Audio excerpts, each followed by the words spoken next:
After graduating college, I worked a lot of late nights as an engineer. And when I got out of work, the only thing that was open was McDonald's. My favorite thing was the fries. But the thing is, I stopped eating them.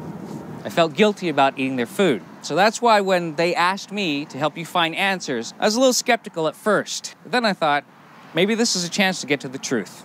Now, as an engineer, I normally take a bunch of components and put them together to form a machine. Any machine can be deconstructed.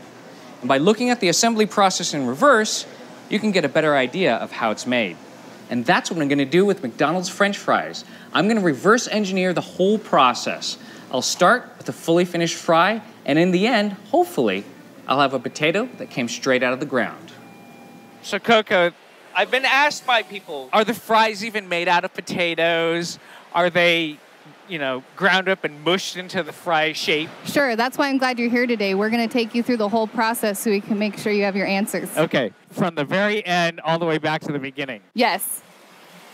We're at the end of the freezer tunnel. Now, I know what you're thinking.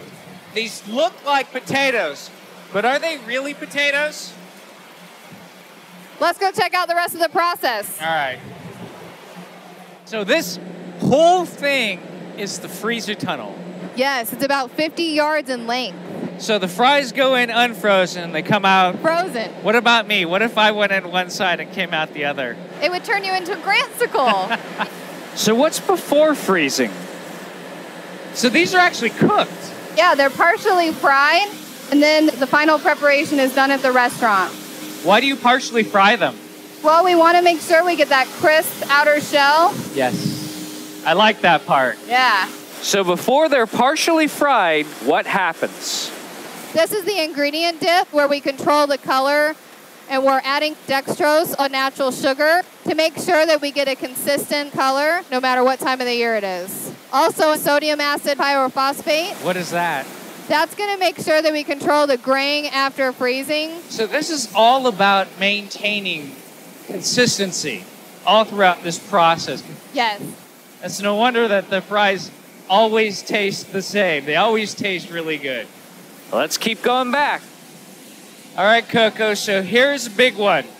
Now, I've been asked by people to show them the machine where you take the mashed up potato goo and you inject it into these molds in order to make the perfect French fries. We don't do that here. Behind us, you can see whole potatoes coming at us. Yes, and then I see this thing that looks like a cannon.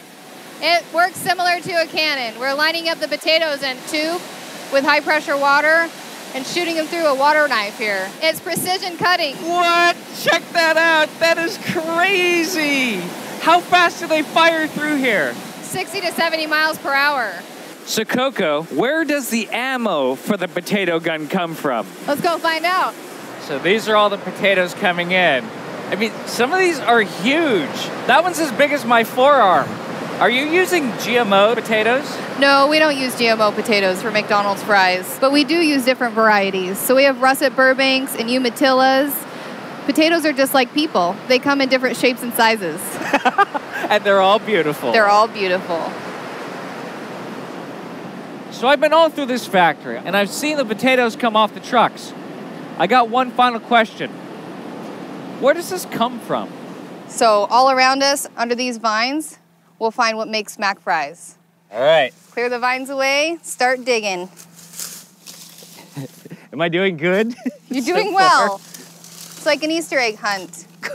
Oh, this is like the worst Easter egg ever. This is it, right?